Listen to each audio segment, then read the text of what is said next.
for Climate Education, which is organized by United Nations Development Program and the Russian Carbon Fund. As you probably know, today, the 13th of December, has been announced by the United Nations Climate Change Secretariat as the Education Day. And it's my pleasure to announce that our event is also part of this Education Day program. So today we have quite an exciting program, very interesting speakers. But before we go into details of our program, I would like to give a floor to the representative of the official Russian delegation as host of our Russian pavilion where we organize this event, and also as a supporter of some of the climate change education initiatives around the world. So it's my pleasure to invite Sergei Kononuchenko, Deputy Director of the Department of International Organizations of the Ministry of Foreign Affairs and Russian Parliament, for a welcoming speech.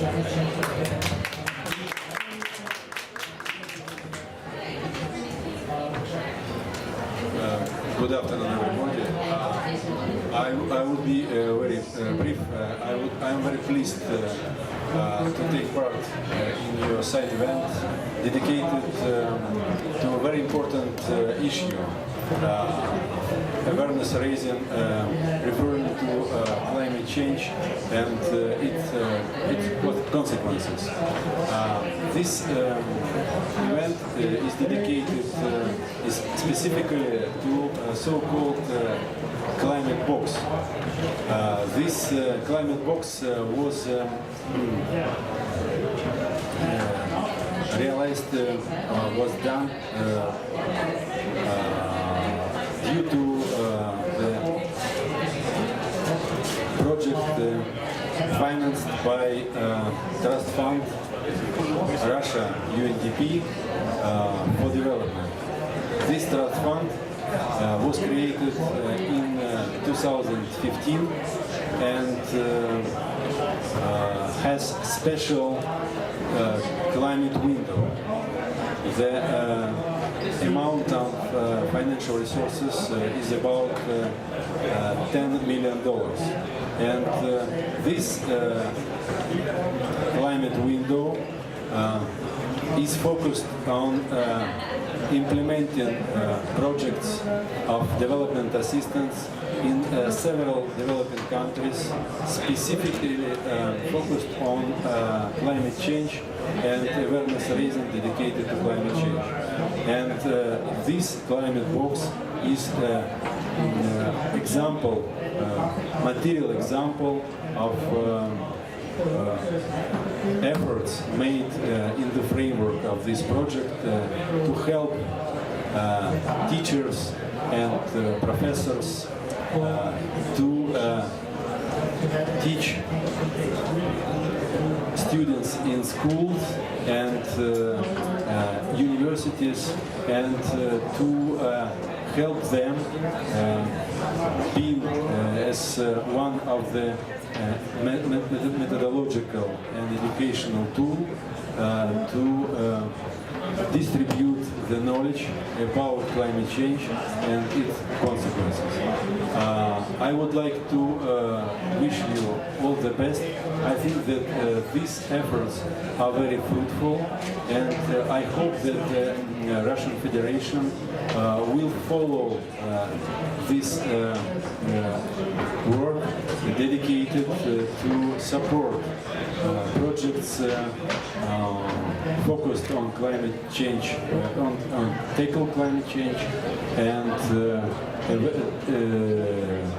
awareness raising, and I would like to specifically thank some of the major contributors to this project. At least two persons, I know it very well, are present here, who dedicated a lot of their time and their creativity to make this work and to distribute this work not only among one continent, but I hope among all our planet. Thank you very much.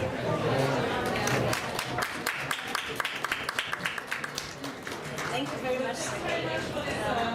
Well, in fact, we will present climate box today, but that's not the only two-pillar approach that we're going to demonstrate.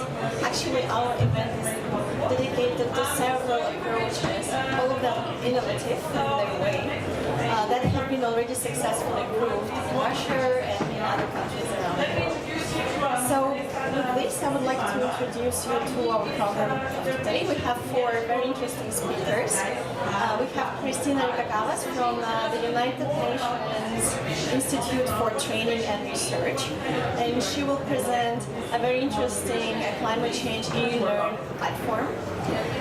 Then we also have Natalia Lopinskaya from UNDP Regional Office for Europe and Commonwealth of Independent States, and she will talk about the Climate Box project. Then we have Alexei Shadrin, from Director of the Russian Carbon Fund, the initiator of the Ecopolis project. And we also have our special guest, Dr. Miroslav Kozer, the Secretary General of International Association for Advancement of Innovative Approaches to Global Challenges. So please stay with us. All presentations will be really interesting. I would like, before I give the floor to our speakers, I would just like to highlight that climate education and awareness are really important in the international climate change negotiation agenda. It has been highlighted in the UNFCCC Convention and Article 6, in the Paris Agreement, and almost all countries have acknowledged the importance of climate education in their nationally determined contributions. So, just before this event, there has been a high-level event organized by the United Nations Secretariat for Climate Change, where ministers of education and environment from various countries highlighted the importance of work with youth, especially on climate education, because the young children of today are actually our future leaders, decision makers, and innovators, and they're especially acceptable to innovations, and they're very creative, and working with them already today would actually make our future better, and will probably encourage them to take right decisions here and now and in the future. With this said, I would like to invite Christina Rikakavas from the United Nations for her presentation.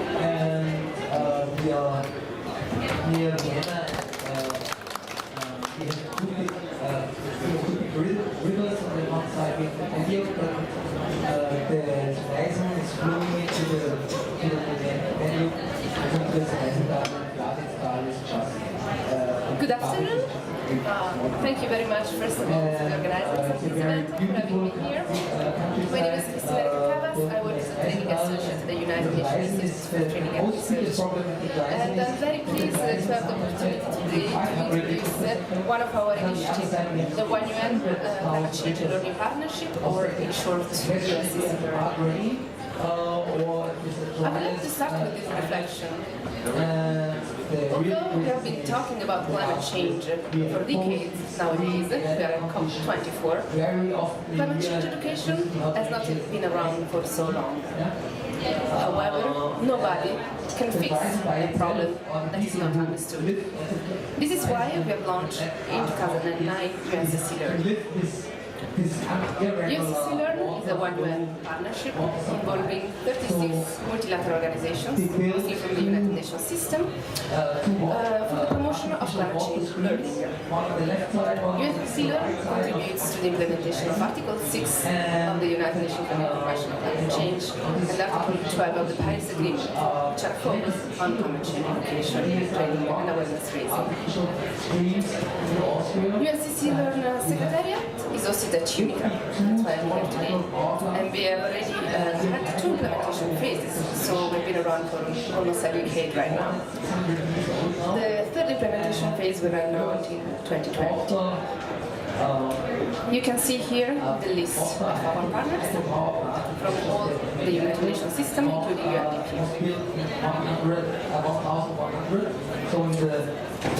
UNCCLearn has a global component and a national component. At the global level, UCC Learn aims to promote global climate literacy, and to do so we have to promote knowledge and awareness for everyone around the world. This way, youth, citizens, policymakers, decision makers, practitioners have at least a basic understanding of climate change and are able to take informed decisions and effective actions. How do we do that? First of all, we have a knowledge sharing platform that provides a one-stop shop to a variety of resources from the UN system. We have, for instance, an event calendar where you can find events from all UN agencies on climate change, training courses and so on. We also offer a library with over 3,000 publications, manuals and training resources on climate change. In addition to that, we have launched in 2014 a new learning platform that is available in 6 languages and open to anyone interested for free. This is a learning platform that you can find at uncelearn.org. Also currently 11 courses on climate change, on different climate change topics. The flagship course is an introductory course on climate change that provides everything you need to know about the basics of climate change. That's how we market it. You have 6 modules, each one self-standing and addressing different aspects of climate change. For example, science of climate change, adaptation, mitigation, finance. You can take one of them or all of them at your own rhythm. And there is a quiz at the end. Each participants going through the quizzes gets a UN certificate automatically downloadable. This course is already available in English, French, Spanish, Portuguese, Arabic and Chinese. We don't have a Russian version yet, but we hope to have it soon. It can also be downloaded in the form of PowerPoint presentation, and you can use it for all your face-to-face trainings, adapting it as you wish and tailoring it. We have more specialized resources and courses on some specific topics, for instance, climate change and health, climate change and cities, climate information services, RED+. You are most welcome to access this platform. It is also available as a mobile-friendly tool and accessible for people with disabilities as well. We have over 150,000 registrations from UNDP and have issued over 30,000 certificates from participants from all over the world. We have also 10 courses in pipeline to be launched very soon, focusing more on green economy and sustainable consumption and production. But we not only promote e-learning and spread these resources around the world, we're also very much interested in the impact of climate change education and learning. That's why we collect testimonials from our participants. We also distribute surveys to understand if this knowledge is used learning for impact. And you can see here some statistics from a survey we distributed to our beneficiaries. You can see some very interesting statistics. For instance, 80%, almost 90% of the participants have used the knowledge acquired, and 56% have changed their consumption pattern significantly. In addition to that, we are now working on a paper on the impact of climate change education, because one of our main objectives is really to raise awareness of the importance of investing in climate change education and training and learning as a key way to address climate change. This is the work that we do at the national level and involves everybody in the planet. But we also have a national component, and we support a set of countries in Central America, Africa, and Asia. You can see the list of our first 9 countries, and now in this new phase we are about to engage with a set of new countries, including the Kyrgyz Republic in Central Asia and hopefully more countries in the region. What do we do at a country level? We also support climate change learning, but we don't support one specific activity here and a specific activity there. We take a more strategic and result-oriented approach. We support the government in assessing and analyzing their climate change objectives at the national level, and then understand their learning needs, what are the knowledge that is already available in the country, what are the knowledge and the skills missing. And based on that, through a consultative process, the country highlights some learning priorities that are then compiled in a national climate change learning strategy.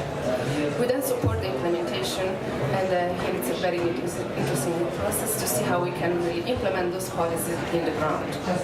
I would like to highlight a few examples here. I have, for instance, the example of Malawi, one of the first partner countries that joined UNDP in 2011, launched their strategy in 2013, and has been very much interested in promoting climate change education in the formal education system. So the government gathered together experts from different ministries, but also beyond civil society, to develop a poster on climate change, what is climate change, what it means for us, for primary school children. This has been pilot tested with some communities, adjusted in terms of language and knowledge, and then translated into local languages and distributed to all schools in the country, reaching out to 3 million kids.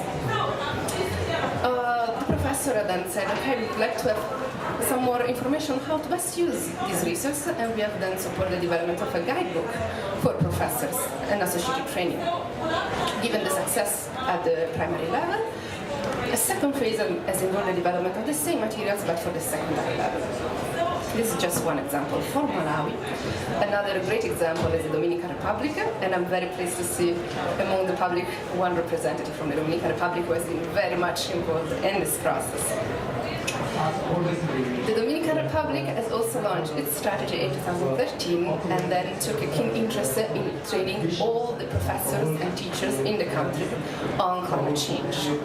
The first training we supported only involved 300 teachers, but it was so successful that then the country invested in training thousands of teachers in the different provinces of the country. And you can see here in the picture actually one of the manuals produced by Unesco that was then adapted specifically to the Dominican Republic and used for this activity. Finally, I would like to highlight an activity that is not focused specifically on climate change education, to say that we support also professional skills development and training at a different level. This is the case, for instance, of Uganda, where they focus instead of climate change education in the formal education sector on the training of desk officers across different ministries. So the officers responsible for climate change within, for instance, the Ministry of Education, the Ministry of Agriculture, the Ministry of Water, and so on, to better understand climate change. And the manual has been also produced in order to make this training sustainable and long-term. Actually, an important element of the UCC Learn approach is also to work very much in collaboration with national and regional training institutions to make sure that the learning actions that we promote are sustained in the long term. In order to upscale the work that we do and to reach out to more countries, we are also piloted and promoting more and more a regional approach. And this is also an example from a regional hub that we have promoted in Central America, building on the successful experience of the Dominican Republic, to promote knowledge, experience sharing on climate change education in the entire region. And the first step has been the development of a regional climate change learning strategy. And now we are in the implementation phase, trying to share good practices across all countries, materials, knowledge, and so on.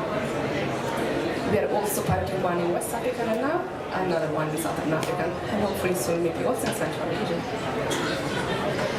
Finally, I would like to conclude by highlighting the facts that we want always to be interesting, innovative, and trying to engage more and more people for different activities.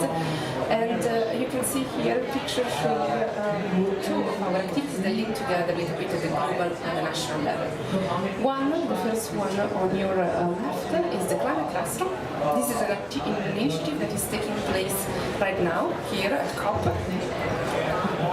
It's a series of 45-minute classes for busy delegates who don't have the time to get trained on climate change in advance and can sit down in one of our pop-up classes to get a quick update, quick highlights on climate change, different climate change topics. We have had 12 sessions and we have still a couple if you're interested in let me know.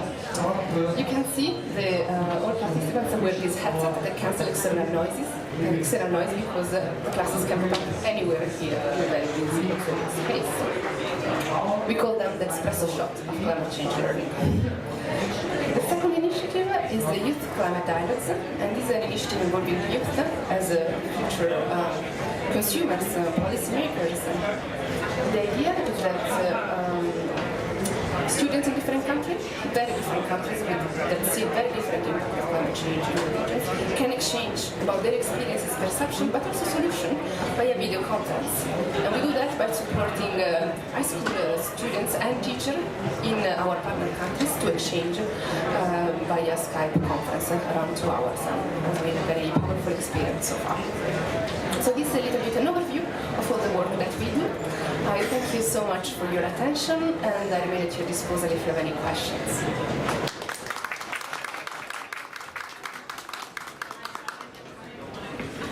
Thank you very much, Christina. As we know that you may need to leave a little bit earlier, I would actually like to open a short question and answer session just right after her presentation. And thank you very much. Actually, it's a very, very exciting initiative that seems to be becoming a one-stop shop for all kinds of learning initiatives related to climate change. So the floor is open, please, if anyone has questions to Christina. Okay, well, then I have a question for sure. If a new country wants to join the UN SCC e-learn platform, how can they do it? What's the process? Thank you. We actually open call for applications, and all interested countries could submit their proposal. We had over 40 countries that expressed an interest, and then only a few could be selected because of our capacities at the moment. But we are very happy to collect the interest of any countries, and then happy to engage in a bilateral discussion and see if there's a possibility to provide further support from our side. If not at the moment, anyway, the UNSC learn methodology to develop and implement a national financial engineering strategy is available for free in a guidance document that we can share, and it's also on our website. All right, thank you. Any more questions? If not, you can also catch up with Christina later today, because at 6 there will be another event actually organized by various UN agencies, and it will be dedicated to climate awareness and education as well. All right, and so far Christina is staying with us. Thank you very much. Thank you. Now I would like to invite the second speaker for the day, Natalia, the technical advisor for the UNDP Regional Hub for Eastern Europe and Commonwealth of the United States. She will present Climate Box, Toolkit, and Education Platform. I will have one question for each presenter today. So for Natalia, the question would be, what makes Climate Box so innovative?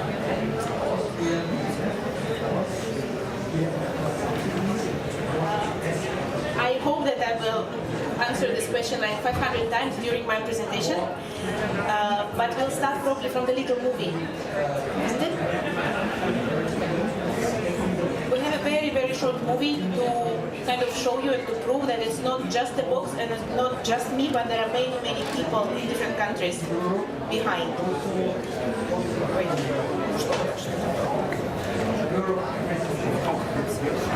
Show me, Jeff.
really good.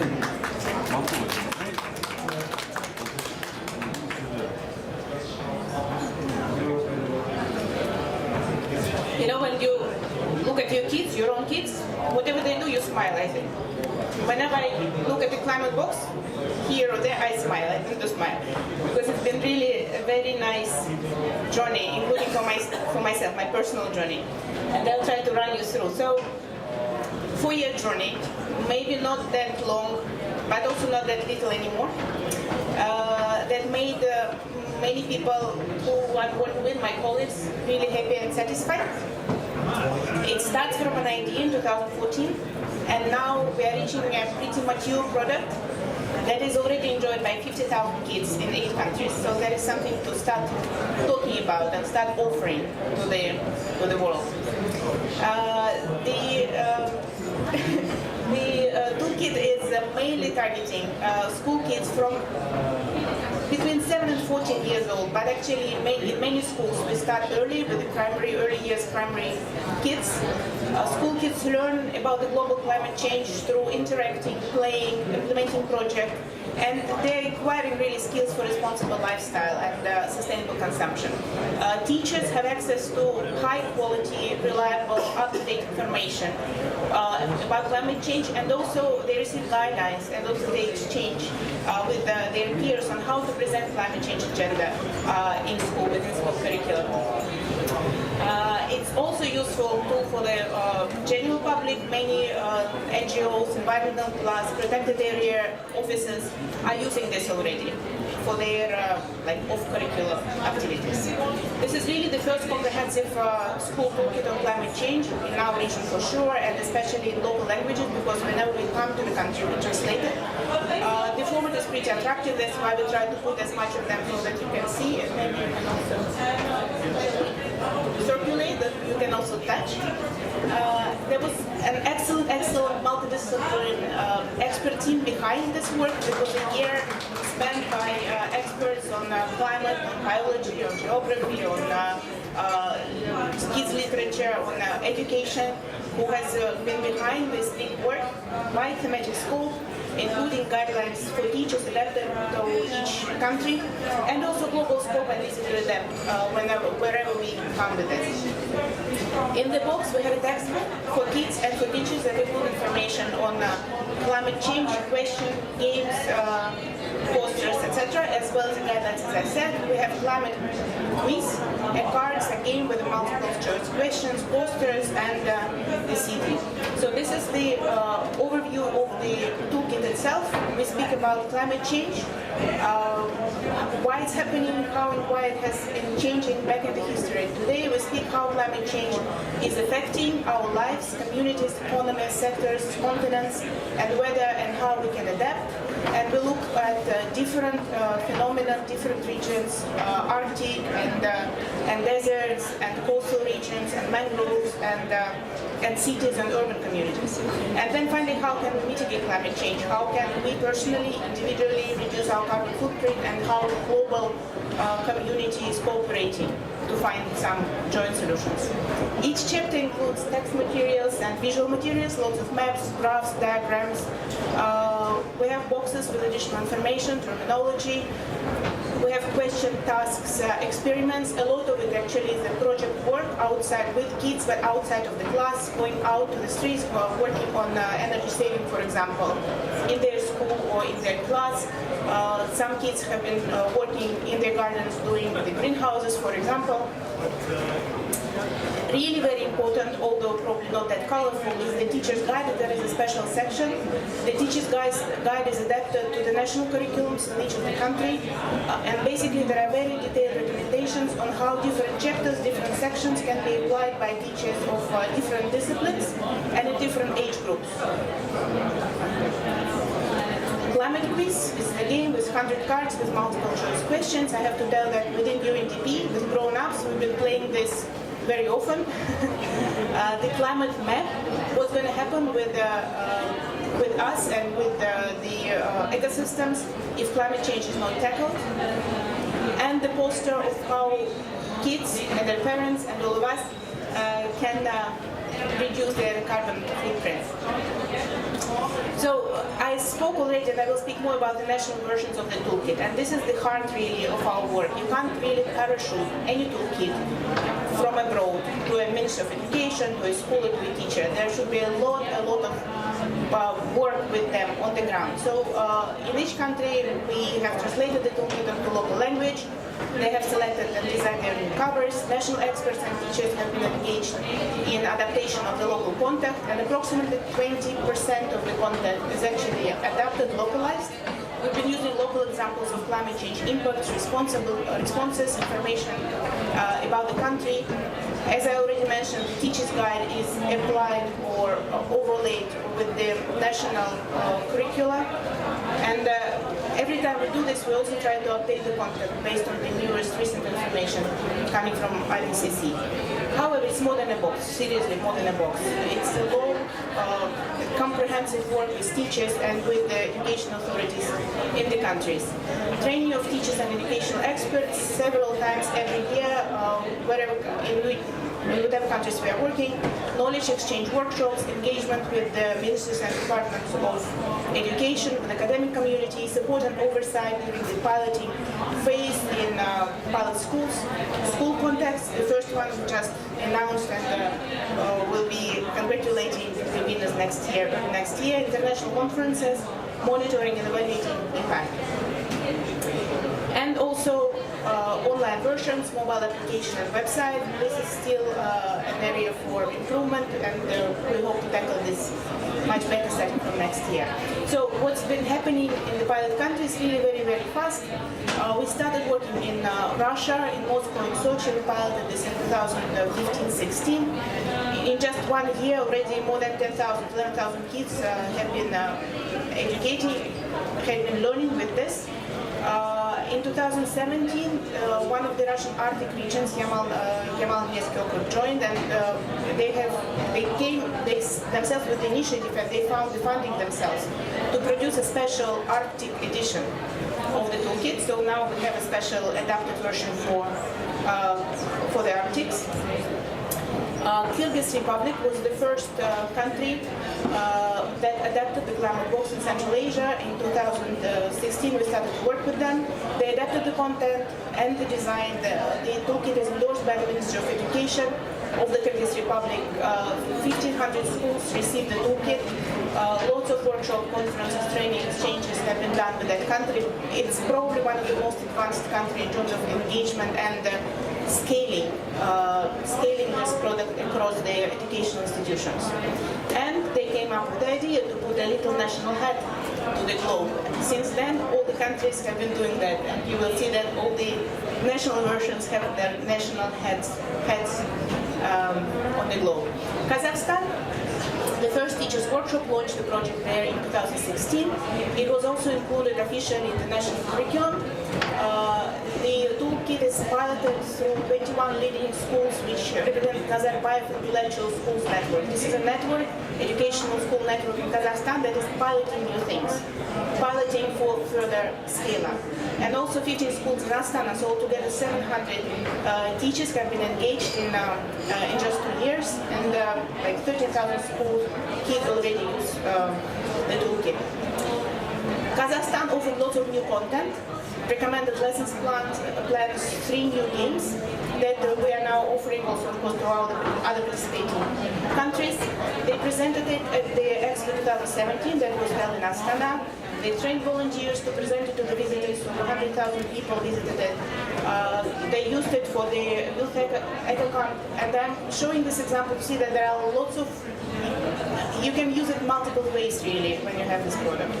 Tajikistan launched it in 2017, and there they wanted really to put a focus on problems of the mountainous regions, water and adaptation to climate change. Their main focus also were rural schools, which require additional special attention. Again, it was endorsed by the Ministry of Education and Science in the country, and included even in the work program of the International Decade of Action on Water and Sustainable Development. In 2018, there was a next round of scale and replication. Uzbekistan, Turkmenistan, Armenia already working with us starting from the beginning of this year. in all countries we really enjoy support from the Ministers of Education. In Armenia, actually all countries already run the first round of training sessions for teachers, and we really feel very good feedback. And Turkey was not actually part of our beneficiaries. However, they've been working nationally on the climate change education programs, and when we met together, they adopted a lot of materials from our toolkit, the posters, the maps, the game. They translated it to Turkish and included in their own national packages. This is some brief results of the piloting phase. Basically, as I mentioned, 50,000 teachers today have been covered. Almost 2,000 teachers are participating, engaged with us directly and indirectly, but really the sky is the limit. What are we doing now? What is like hard plans, and what are we planning to do further? So we're already targeting 8 national climate boxes for 8 countries in Eurasia. We have a new updated version of the toolkit in English as well, reflecting the recent IPCC reports, and we are going to continue to improve the text and the content. We ran International Climate Education Conference for teachers, the first just last month in November in Yerevan in Armenia, and next one will be in April in Kazakhstan. We announced international school contests for best climate projects. Altogether, it's not yet there in our plan, but we would like to target at least 14 languages, basically our countries, but we would like this to be translated into all official UN languages, so that at least online it's available to basically countries in all continents. We have designed an impact evaluation program, not only to measure how many kids and how many toolkits, but also to measure change in behavior, change in for example, change in energy performance of schools in the classes, change in the energy performance of family houses. We will need to enhance online version outreach, and we are looking for new partnerships to expand outside of the Eurasian region, which I think we are ready to do. Our partners, the Russia UNDP Trust Fund for Development, the Global Bank Facility has been co-financing national versions, and initially, as I mentioned, it was co-financed by the company, the Coca-Cola company, and we are indeed looking for more partners to reach out to new countries and new continents. That's what I wanted to say. I also wanted to say that it was a really big learning for UNDP. We learned a lot. We learned that indeed, as it was mentioned in the session, in the higher level session just before, that you can get lots of energy working with kids, and you have to empower kids to act. And I hope we are doing this together with all our partners. Thank you very much.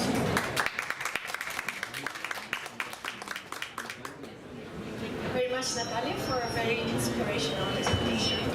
Indeed, as a participant of this project, I must say everyone who has been ever engaged in Climate Box feels extremely positive about being part of it. And in October this year in Armenia, in Yerevan, the first time ever, we got together all the participants of this project from all 8 countries. And you can even imagine how positive was the atmosphere in before we go to the question and answer session of the toolkit, I actually would like to give first the floor to our next speaker, Alexei Shadrin, director of the Russian Fund, who was the initiator of the Eco-Polis toolkit. The thing is that, as Natalia mentioned already, the climate box and the toolkit format in general is quite easily adapted to the needs and circumstances of specific countries, but also to specific topics. So basically, the Russian Carbon Fund took over the same format of the toolkit and then moved it even further, adding additional advanced technologies. So there you have the floor. Thank you very much. I'd also like to move on to the presentation. Please help me.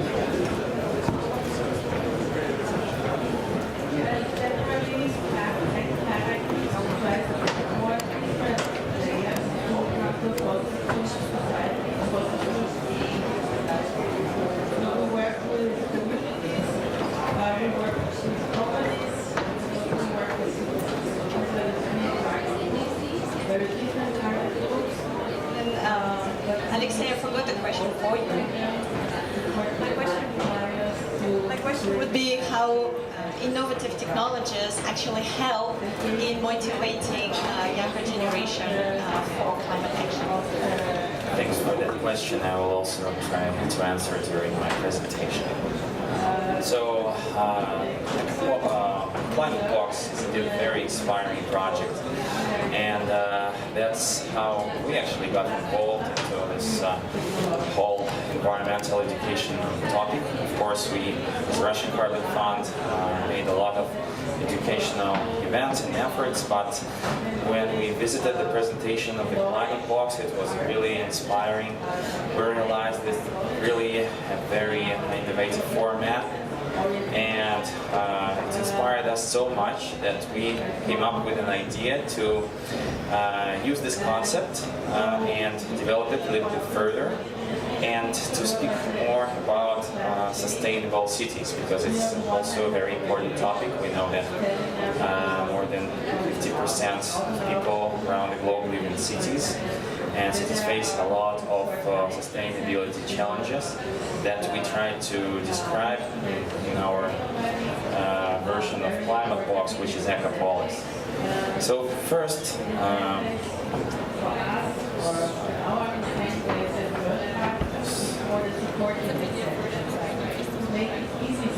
okay. Yeah, so first, a brief introduction of the Russian Carbon Fund. We're working since 2011 and providing sustainability consultancy services. But actually, beyond that, we're doing a lot in the education area and the innovations area, fostering climate innovation in various fields. We've took part in implementations of Sochi Olympics and FIFA Championship this summer, and part of the sustainability strategy of the FIFA Championship was our Ecopolis box. We also work with international organizations, and we're also part of several international organizations such as Sustainable Development Solutions Network, Foundations 20, Global Compact, and Carbon Pricing Leadership Coalition. So, while developing our Ecopolis box, we tried to solve several challenges, which is, in the first instance, the lack of systematic approach to this complex knowledge about sustainable cities and city sustainability challenges. Also, the lack of innovative tools in climate education, because we really, in climate education, we need it to be very interesting for the children. And now children are changing. New generations of children, they are more used to digital technologies, and that's what we also try to address. And of course, practice-oriented learning and education. We also tried to develop further the school project contests. So what our education complex includes, same as the Climate Box, it includes the posters, it includes the quiz cards, it includes, of course, the educational book, the textbook, which we made with innovations and a lot of experts from various fields of knowledge. And of course, it's the project contest. So here we tried to reach all these goals, but I'm not going to stop on them, because they're quite general. But I will now talk about the unique parts of the Ecopolis. So we tried to make a lot of efforts designing the textbook and the text itself and the pictures. So we tried to look for the most advanced satellite images, most advanced pictures. We tried including infographics, because some topics are quite hard to explain. So we really tried to design very good infographics and pictures and all the designs for the new generation of children. So we also included the Sustainable Development Goals in the latest version of Ecopolis. So each topic is related to Sustainable Development Goals. And also, while talking about cities and each topic of city sustainability, we tried to explain how it was before in cities, how cities formed, and what sustainability challenges arise from the urbanization. So then, in the middle of each topic, we describe the current situation, the current sustainability challenges, and what's going on, what are the problems. And the third part of each topic includes the solutions, the keys to solving these sustainability challenges and the innovations, innovative approaches, technologies. So we tried to include all sorts of Industry 4.0 technologies and speak about how we can solve these challenges and how technologies are helping to solve these challenges.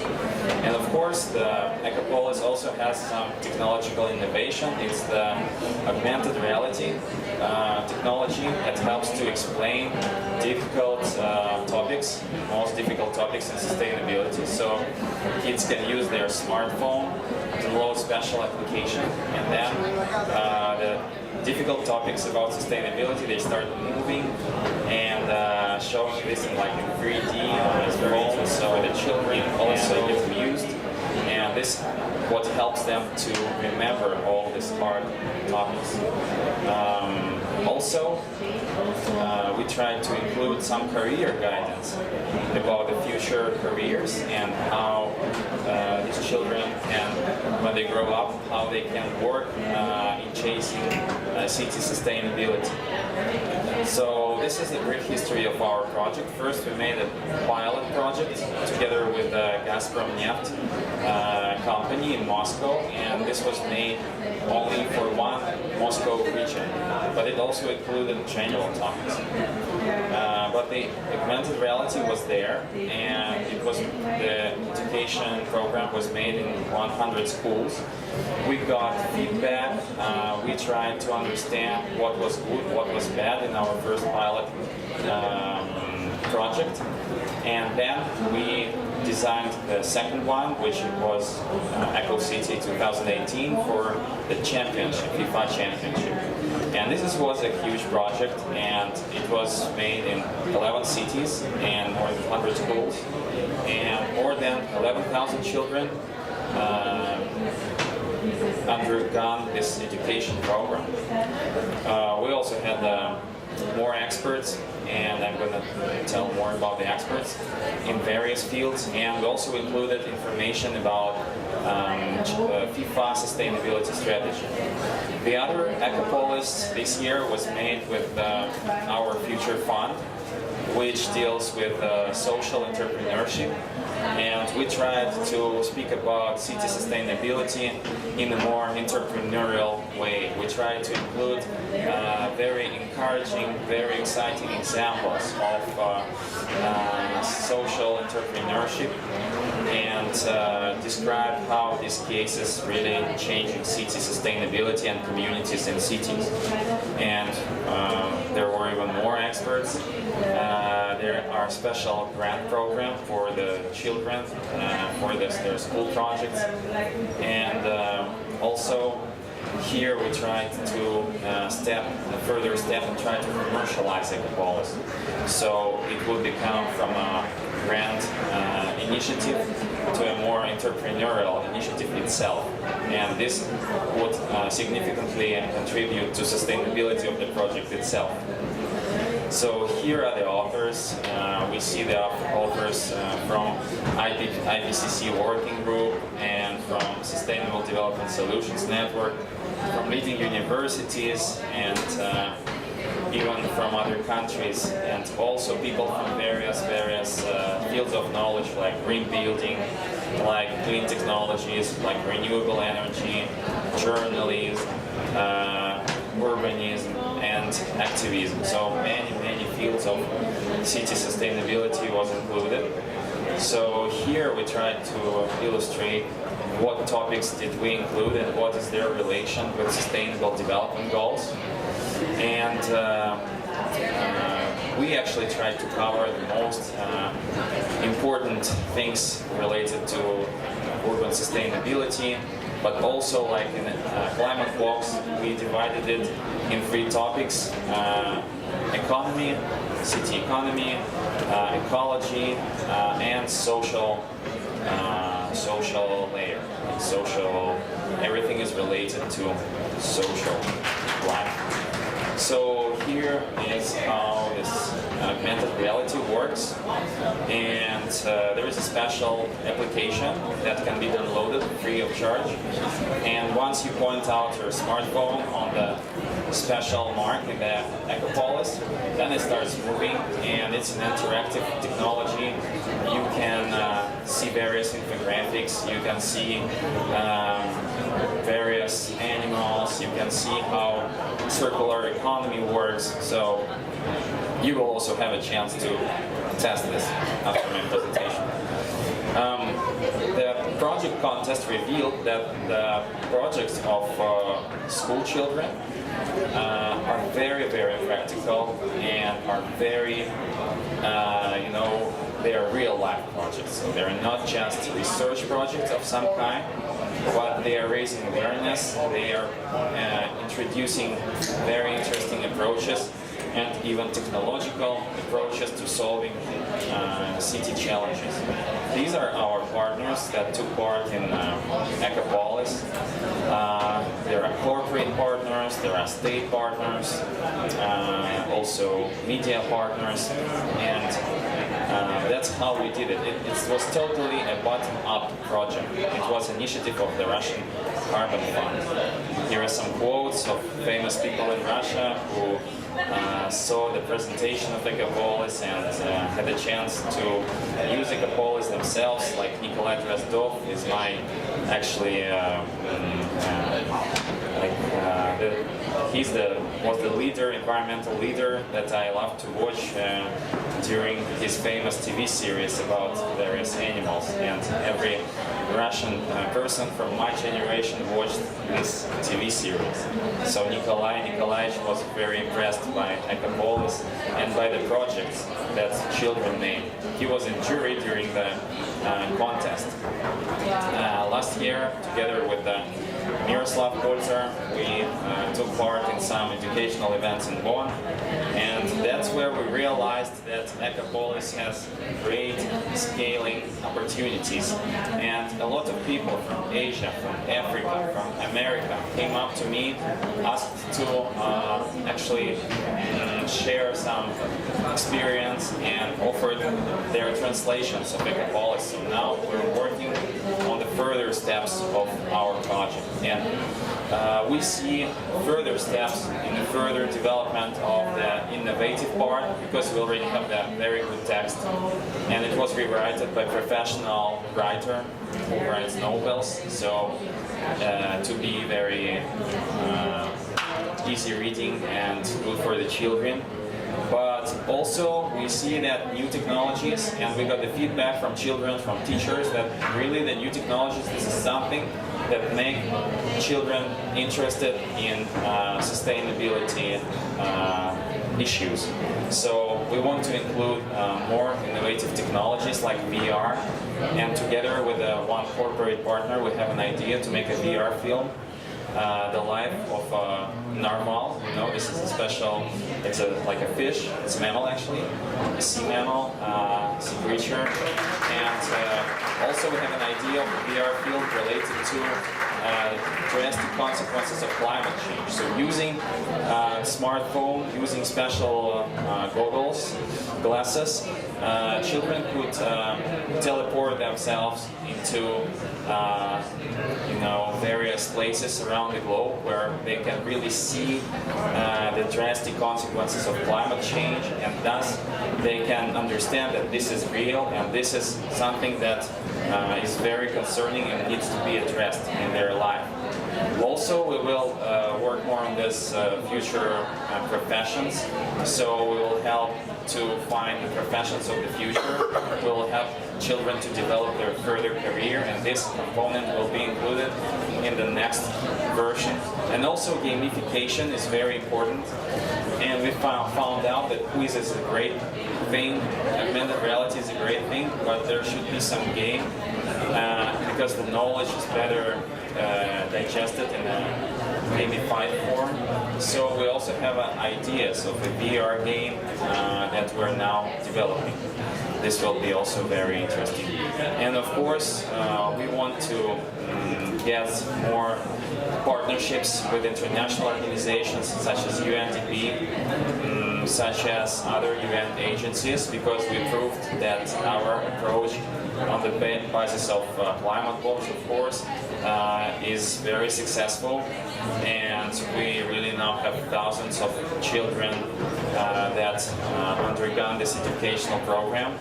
We successfully tested more innovations, and the topic itself, sustainable cities, is a very important topic, and next year we will focus not only on sustainability but on the smart technologies, and Ecopolis will be named, it will be about smart and sustainable cities. So that's going to be the topic, smart and sustainable cities.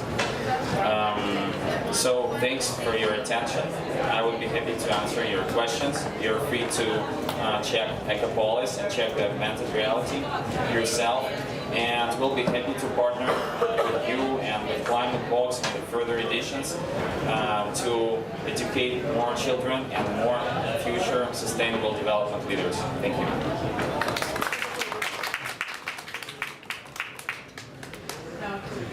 Very much, Alexei.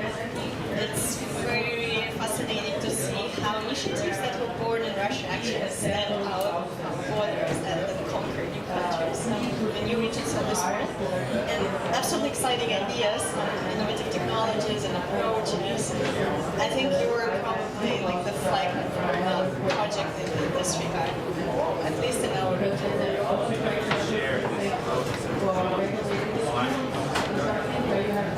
We would be happy to share these technologies and approaches with Climate Box, and I sincerely think that all innovative technologies and educative technologies should be open source, and because we're dealing with such an important issue and we're losing this battle, unfortunately, and we need more efforts. We need to scale up the current efforts, so the open source nature of these projects could really help, and this is actually what Climate Box is all about, as I understand it. Thank you very much. Yes, fully agreed. Also, I would like to note that, we were talking a lot about positive things about those projects, but obviously when you are bringing in something new that is not yet known, there should be some challenges. And I just would like to ask both Natalia and Alexei if you can mention just some challenges that you have faced in piloting your projects and how you deal with them. Thank you. The main challenge we faced is the lack of ecology as a subject in Russian education system. We have to deal with additional education bodies and additional educative programs. This is very inconvenient because teachers are they have lots of stuff to do, they have a lot of paperwork, they have a lot of stuff under the current education program, so it's quite hard to stimulate teachers to use Ecopolis or Climate Box, and as I know from the experience of Climate Box and from Ecopolis, we have to include our education complex into some kind of rating contest for schools, for teachers. It is great, but I think this is also not enough, so there should be done some systematic change in the education system, particularly in Russia. The second challenge is, as I said, new generations of school children. They are more used to digital technologies. So our challenge together with you is to reach these people, because they are very different people. They're very different from your generation.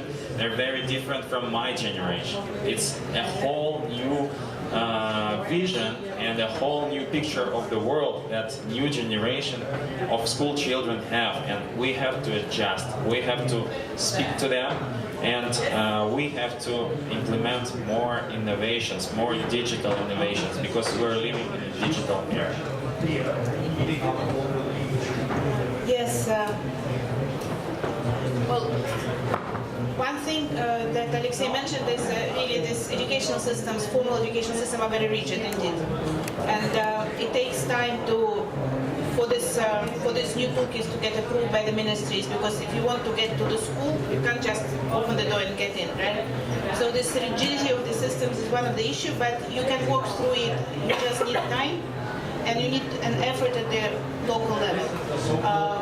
Your second comment, Alexei, it's an excellent comment, really. I wouldn't be able to formulate it better. One important issue for us is sustainability, because in many of the countries outside of Russia where we are working, Kyrgyzstan, Tajikistan, that's a beautiful tools, but they require lots of resources to support teachers, to support new editions, printing out. This is expensive for those countries where we are coming. And securing sustainability of work from year to another year, not many donors like that. Many donors would like to support it once, but wouldn't want to support it for 10 years. And we need to figure out how the schools can do that. That's why what again Alexei mentioned about this having some entrepreneurial component or some self-financing component. This is something that we have to think about also probably for the climate box. Yeah, this too, I think. Thank you very much to both of you. And with this, I would like to pass the microphone to our special guest, yourself. Could you please introduce yourself? Because it's the first time for me that I met you. So we would be glad to hear more about you and your activities in climate education. Thank you very much, Yula. Hello, everybody. My name is Miroslav Polzer. I'm with the International Association for the Advancement of Innovative Approaches to Global Challenges. It's a civil society organization registered in Austria, accredited to the United Nations through the Economic and Social Council and also through UNFCCC. And our focus is on multi-stakeholder engagement. How do we really get everybody engaged in sustainable development action, in climate action? How can we create entry points for meaningful and rewarding engagement and climate action? And so with this background, I'm very happy to be here today with you and congratulate the Russian delegation, the managers of the pavilion and UNDP and the Russian Carbon Fund for having chosen this topic, this innovative tools for climate education, because that's really the foundation for Paris Agreement implementation. And we need everybody on board. We need really non-party stakeholder action. We cannot wait for the governments or whoever to solve the crisis. It is something where everybody needs to take action, and the precondition for this is that we have the awareness, that we have the knowledge, that we can act accordingly. And these activities with the climate box and Ecopolis, really gamification is really a very good starting point, because people love to play, and on the other hand, people also love to listen to music or to sing or to do music, and that's the point which I bring to today's event. I'm going to present to you our Global Challenges Youth Music Contest initiative. It's an initiative, it's a social media based initiative which we ask young people to produce music video clips with their vision of a sustainable world, and then we organize the online voting and the jury voting, and we bring the winners of the competitions to high-level United Nations events, so that we connect the local level and the young voices from the local level with global stages. And I would like to show a video how we have done it in the context of COP24 with the UN Climate Change Secretariat and also with Unesco, with the Management of Social Transformation Program. And then I will tell you also a little bit what we are planning next year in the context of the United Nations Secretary General's Climate Summit in New York. And we are proud partners of Alexei. We worked also on blockchain topics, because But more about this later.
Secretariat, the Action for Climate Empowerment Program, we have set up this competition. 100 young people around the world who shared their messages for COP24 as a success, but also how can we empower and develop the skills of young people to address climate change and to be part of the solutions when we face global challenges. So the competition was launched at the beginning of this year, and then we called young people to submit music in terms of messages that could be heard by everyone around the world.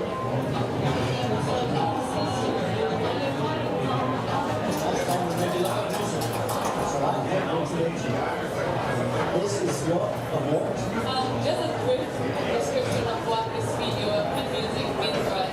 As a representation of thousands of youth from the region, we have collaborated into one as an NGO group called or Friends of Nature, where we believe that in order to be able to give a direct, strong message to the mighty operation, music as it can reach more people, and especially those who see the fears, the guilt, and help them to environment. So this is your award. This is the winner. I give it to you. This is really helpful. It's an honor to be receiving this because for us it's really important that young voices are elevated, especially today. And they're making incredibly important decisions. World leaders are making incredibly important decisions. A lot of those will directly affect the world of my generation and future generations are going to be more young.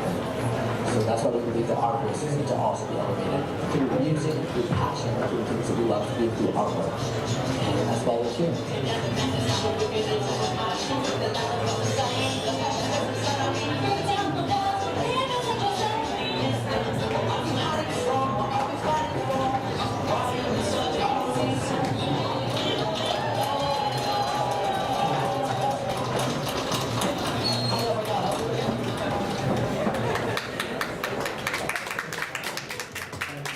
This was really a big success, and we've had already a round of this competition in the year 2012 in preparation of the Rio+20 conference on sustainable development in Rio de Janeiro.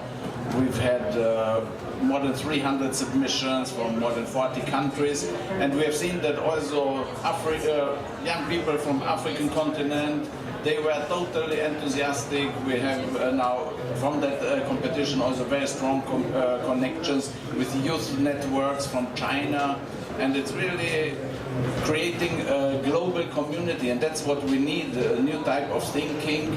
We need people opening up their hearts for a new reality and for building a common future where national divisions or linguistic or religious divisions are not that important as the challenge that we are facing together and where we have to act upon together. And so we are really very happy and proud about this our initiative, and the next step will be that we have today at 5 o'clock, we have a press conference with Nick Nuttall and also with our partners from Unesco, where we will present our plans for next year. As you know, one of the milestones or most important events in the calendar of global climate action governance next year will be the summit convened by the Secretary General on the 23rd of September. And there was last Tuesday, there was a press conference of the Secretary General and his special envoy, Luis de Alphonse Alba, and Mr. Orr, and they said this summit shall be the we come together with an unprecedented mobilization and engagement of youth and civil society. And when they were asked how they will do it, they said, yeah, through social media and digital platforms. So, and then I approached them and they said they love it. And they will, we have to coordinate it with the Secretary General Office for Envoy on Youth Office, but in general we think that we can play a very positive role there. We've had also one of these competitions in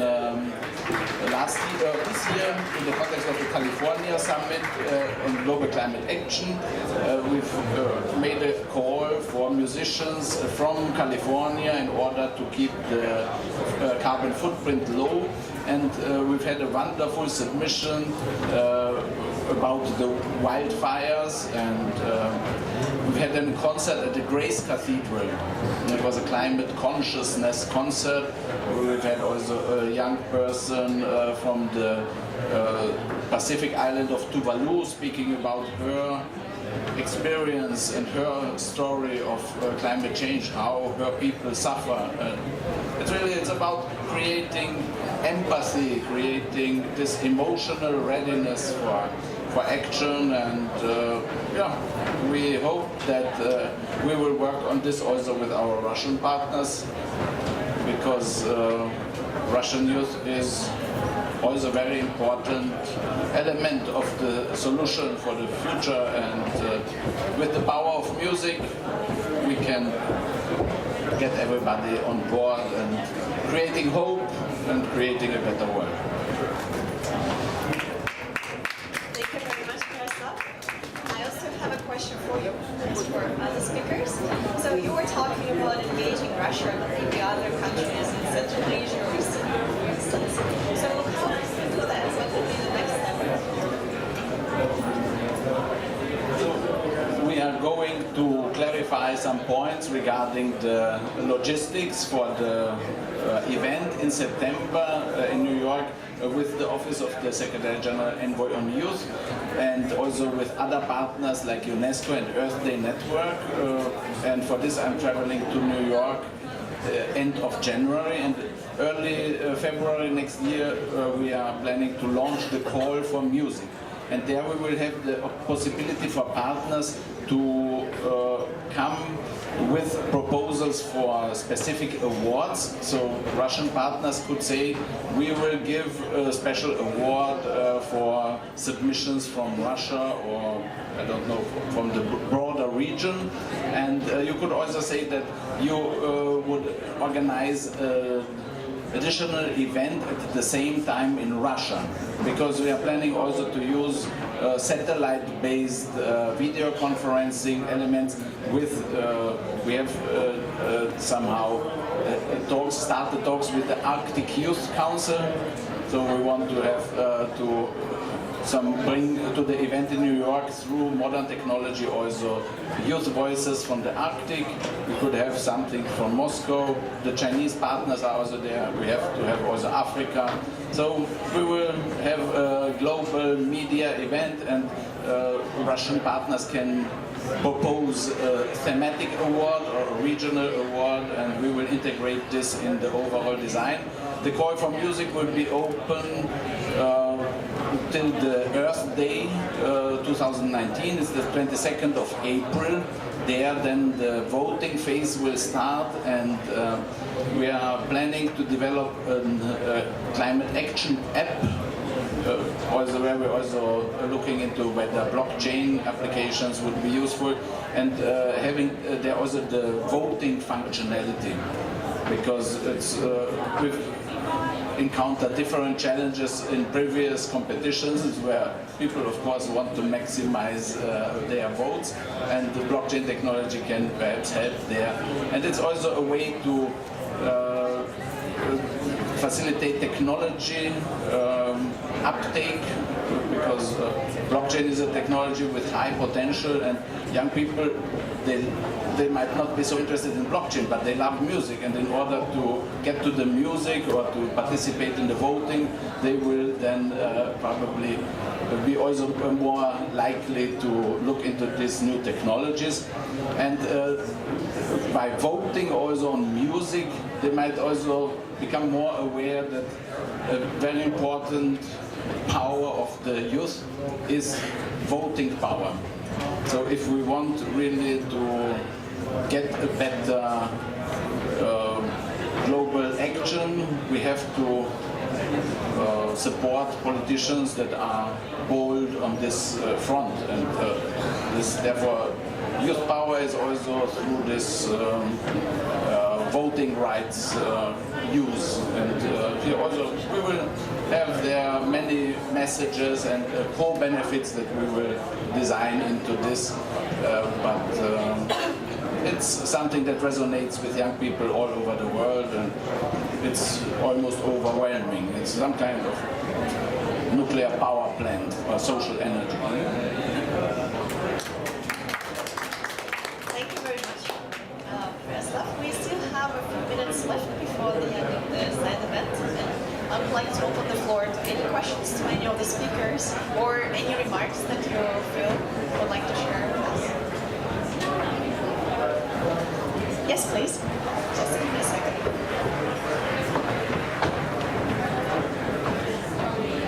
Thank you. I just came a bit late and got that the talk is about the youth and the power of youth. So I'm Alay Yusuf from Civil Society from Sudan, Sudanese Organization Product. I think we need the power of youth as soon as possible. I mean, in different aspects of today's life. And when it comes to the role of youth in the climate change and the climate education, we have to completely depend on youth on how to create a new methodology of change. I mean, we need to do as much as we can engagement with the youth, with the young people, in order to find a common ground for this problem. I mean, the problem right now is the solution right now is depend on how much we can be able to engage young people in the process of change throughout the world.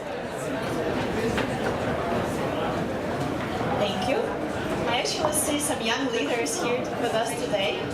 Could you please briefly introduce yourselves and where are you from, and what are you doing at home?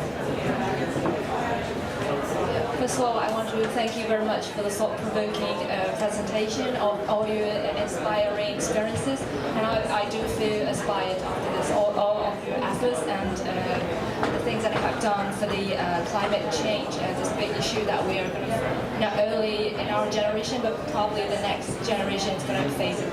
And I am from the University of Wrocław in Poland, and I do communication management research in the university. Can I ask a question? I got a question is that how do you, as the expert in this climate change issue, how do you think that we should educate the younger generation who are now living in a very polarized world? And also, how would you predict this innovation of technology in the sense of dealing with climate change in the future? Do you think that the younger generation will accept this?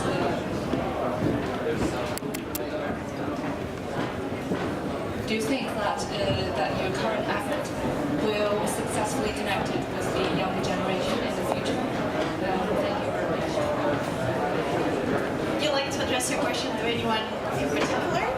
we can just ask the speakers who would like to take it. Yeah? Okay, so any volunteers?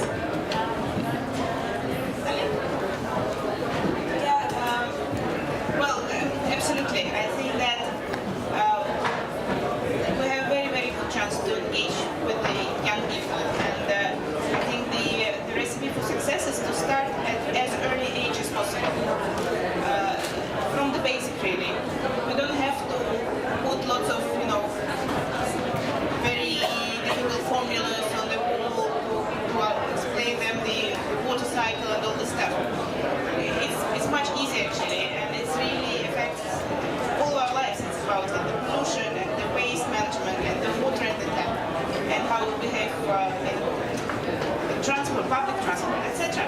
So if you start from the kindergarten with the very basic stories and plays and interaction, and you go to school, it's very easy, really. Kids are extremely open.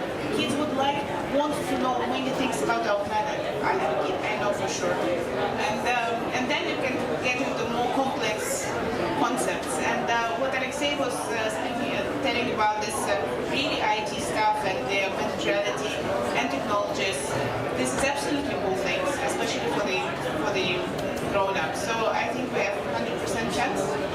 We also need to engage, I think, with the formal education systems, because this is how you can outreach lots of kids. You can't really come to each family, but if you go through a school, it means that 95%, 90% of kids you can outreach, and then you can bring your message. I wanted to make this comment before, but I will make it now. What we learned actually about the teachers' perceptions about this. The formal education system in our countries are pretty rigid, seriously. But all our countries are now going through the reforms in the national education systems. Seriously, everywhere. All the countries are looking to more open, more holistic teaching models. And also more focused on the application of skills in practice in real life. This is kind of the long-term vision for our educational systems. And teachers are telling us this is exactly the type of tools that is reflect perfectly with this broader context of educational reform.